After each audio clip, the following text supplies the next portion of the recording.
that any public officer who uses his office or position to gratify or confer any corrupt or unfair advantage upon himself or any relation or associate of the public officer or any other public officer shall be guilty of an offense and shall, on conviction, be liable to imprisonment for 5 years without option of fine.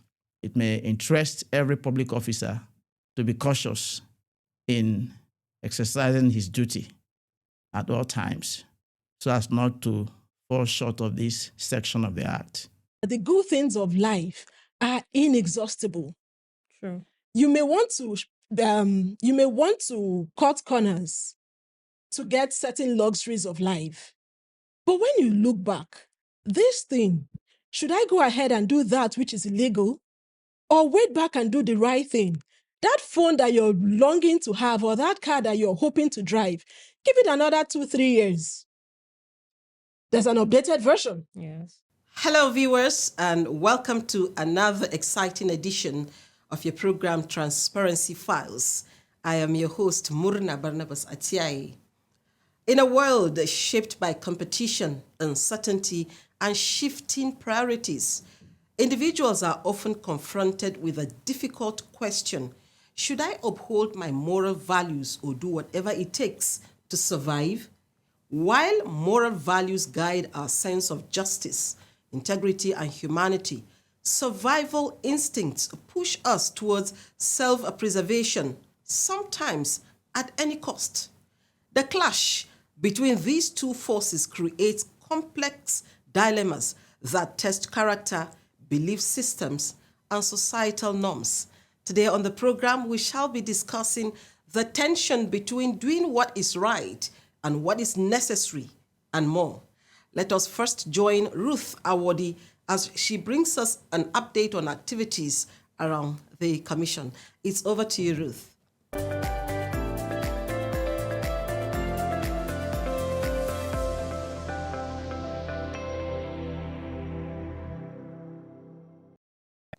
Welcome to this segment on Anti-Corruption Stories. I am Ruth Awodi.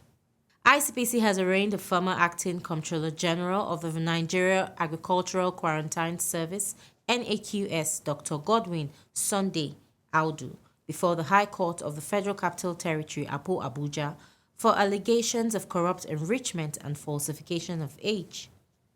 Dr. Audu was arraigned before Honorable Justice Binta Dogoyaro on a 3-count charge filed by the Commission.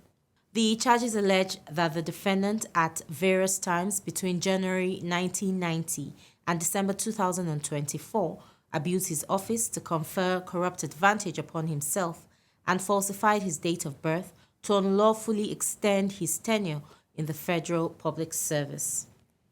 At the commencement of proceedings, counsel to the defendant, Elo Ali, sought to raise preliminary objections contending that a similar matter was pending before another court and alleging that the instant charge was filed in bad faith.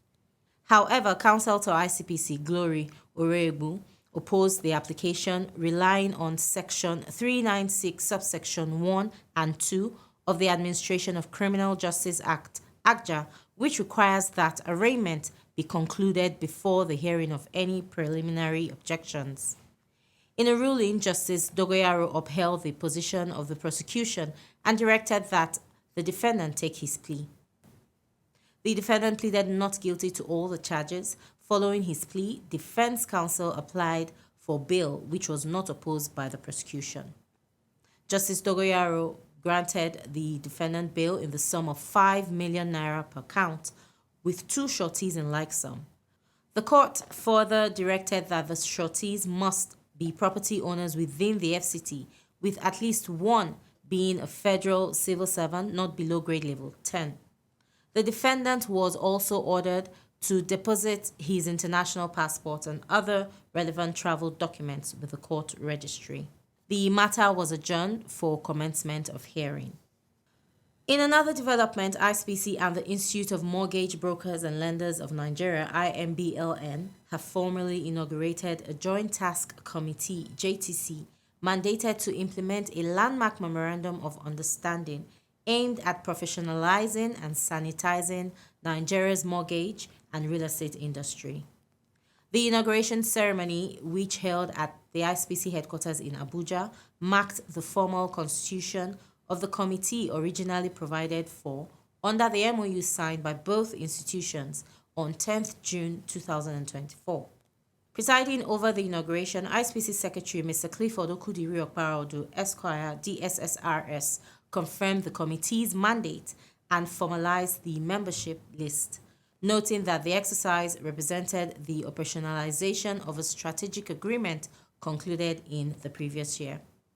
The inauguration signals a significant shift in how Nigeria's regulatory architecture approaches the real estate sector, moving from isolated institutional mandates to a coordinated cross-agency enforcement and compliance model backed by legislative authority.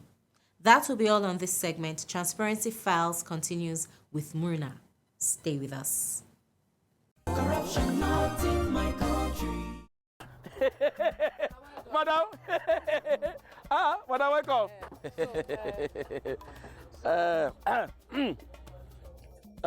Okay, madam, no worry.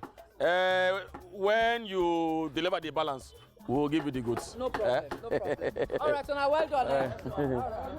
Thank you. Hey, Oga, I still say she don't bring money. Maybe we'll use this one for her now. She wants mahogany, not white wood. Oga, our work now to join wood together, deliver whatever to customer, put the remaining profit for pocket. This is corruption, not in my country. Stop corruption now. Corruption not in my country. This is Transparency Files. Moral values are the principles that govern what is considered right or wrong.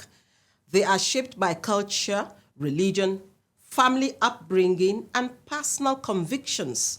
Values such as honesty, compassion, fairness, and integrity form the foundation of a stable society. Without them, trust erodes, relationships break down, and chaos can ensue. However, moral values are often easiest to uphold when circumstances are favorable. The true test of these values emerges during hardship, when maintaining them may come at a personal cost. Survival is a basic human instinct. When faced with threats such as poverty, danger, or loss, individuals may prioritize immediate needs over ethical considerations.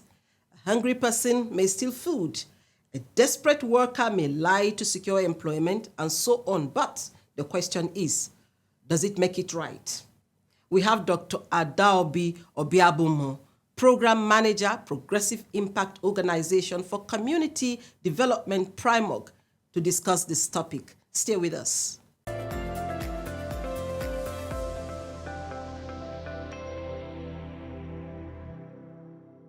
Thank you for joining us on Transparency Files.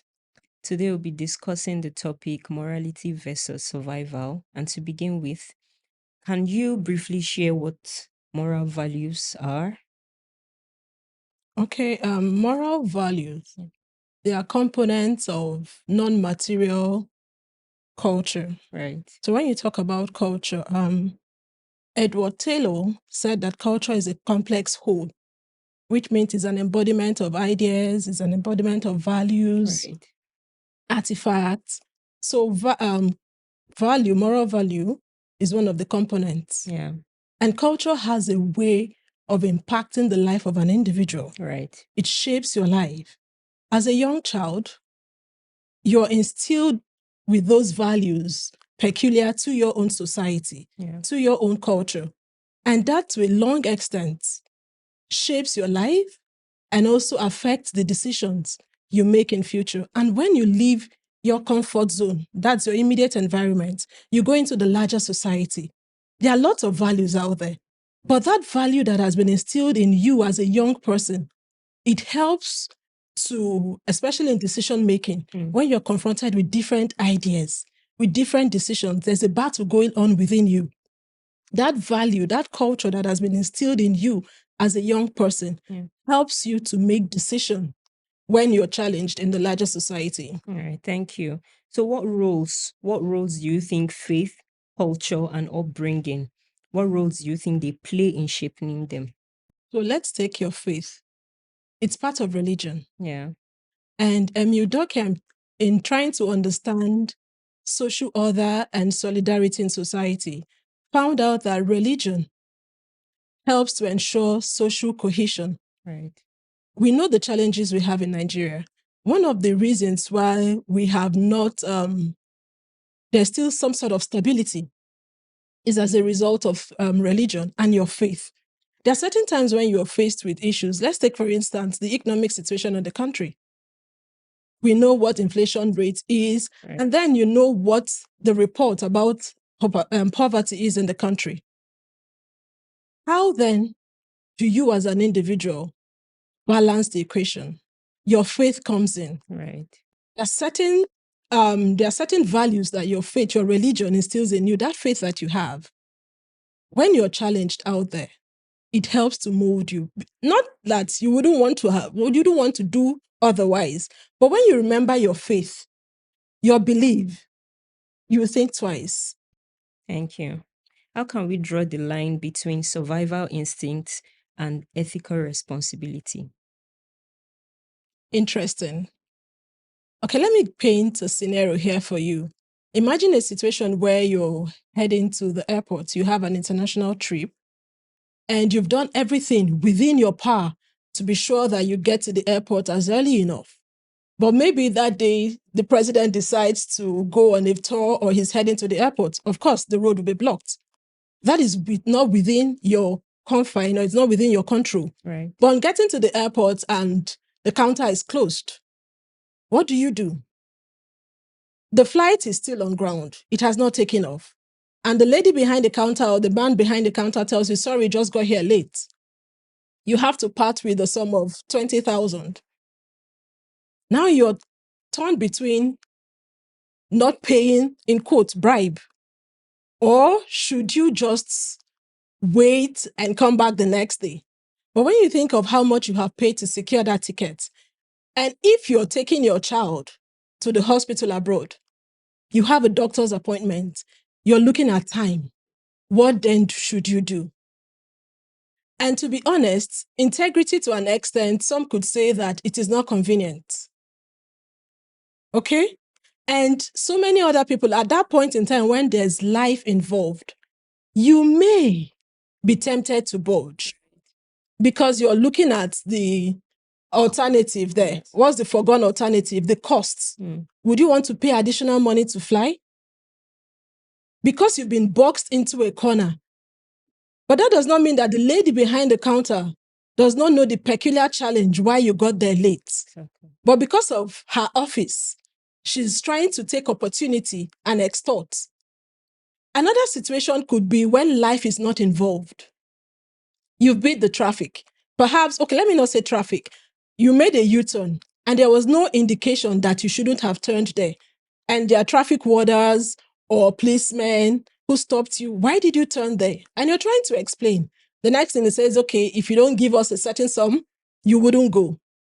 But there's no life involved. Right. You're not threatened at any point. You tell them, okay, no problem. If you want to take me to the station, I'm willing to go. Or is it a contractor? They request for kickback from you and your family.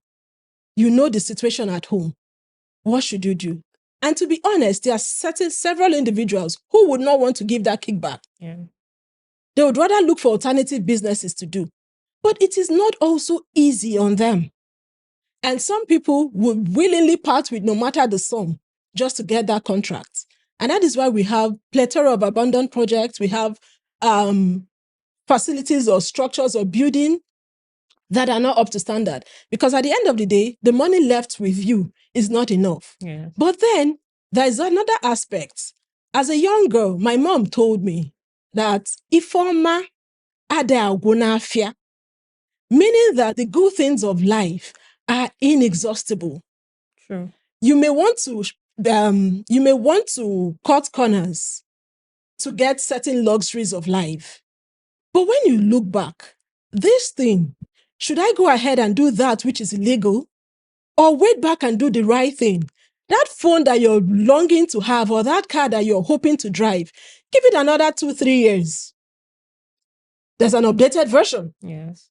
So why not maintain your integrity? It is not easy, I must say that, to be on the path of integrity, but it gives you that peace of mind. In conclusion, how can society create conditions where people don't have to choose between morality and survival?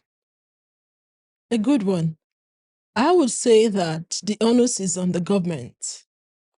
Right. There should be rules. It's not as if we don't have laws or policies, but everybody should be subjected to the same rule, no matter who you are.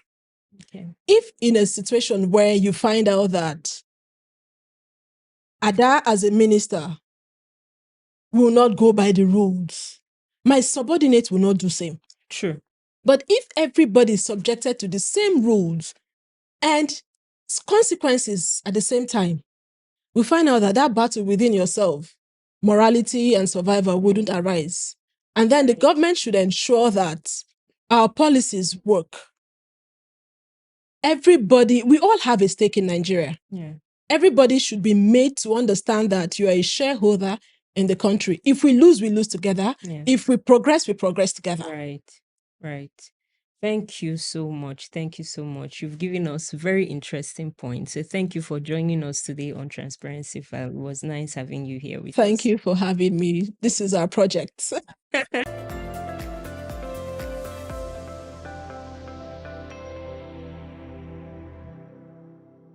This is Transparency Files. To give us updates on happenings in our state offices, Khadija Aminu Ibrahim is standing by.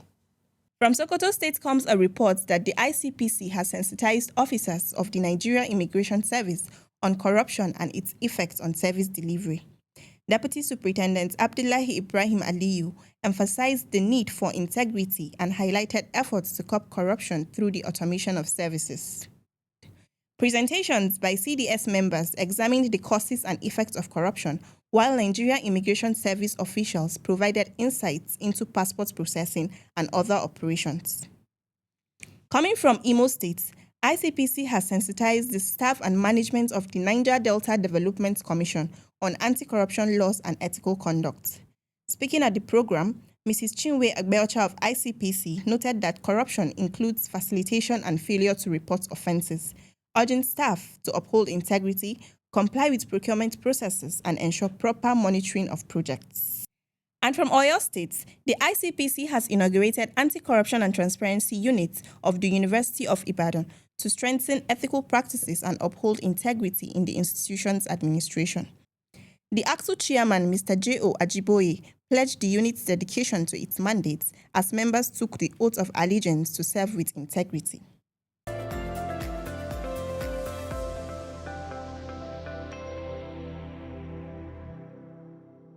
Thank you for staying tuned. To help us gain deeper clarity on the legal framework guiding accountability and integrity in our nation, Barrister Nna Dozie Ihezue is on the program. He will be shedding light on Section 19 of the Corrupt Practices and Other Related Offences Act 2000, an important provision that addresses the issue of abuse of office and unlawful conferment of advantages.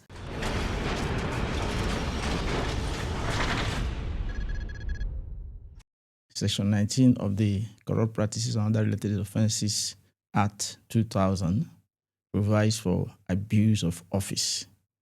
So before I explain, let me just read the section for proper understanding.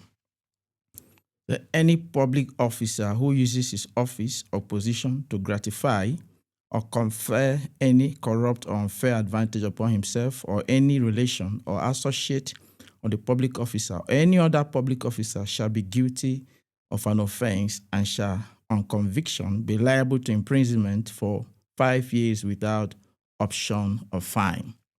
Now, what are the instances where someone could abuse his office? For example, you're a director of procurement. Usually we have stages of procurement, which you must follow strictly in procuring goods and services in ministries, departments, and agencies. Anything that has to do with government procurement. You must follow strictly the stages of procurement. Now, if a man that wants to confer corrupt advantage upon himself or his associates may circumvent the stages of procurement to favor himself, his friend, or his cronies. If it is reported to us and it's investigated and the case is established, it goes to court, he will be prosecuted, and if he's convicted, he will be in prison for 5 years without option of fine. Now, secondly, if you're a director of administration and human resources and there's recruitment process in your ministry, department, or agency, and you decide to circumvent the process, the procedure for such recruitment, and by circumventing it, you now made way for your relation or friend or associate to be favored without qualifying, without passing through the normal procedure. You have breached the law, this section 19. And if it is established that you circumvented the procedure in order to favor your relation, your friend, you will be charged to court. And if you are convicted, then you'll be in prison for 5 years with, without option of fine. So that tells us how serious this offense is. So I've just given 2 examples. There are several other examples that we've seen over the years. So it may interest every public officer to be cautious in exercising his duty at all times so as not to fall short of this section of the Act.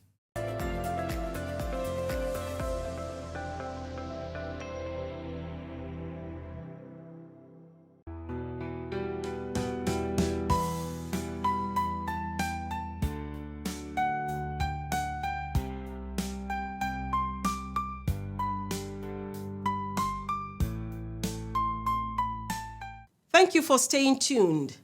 The debate between moral values and survival is not about choosing one over the other, but about understanding how they interact. Survival ensures existence, but moral values give life meaning and direction.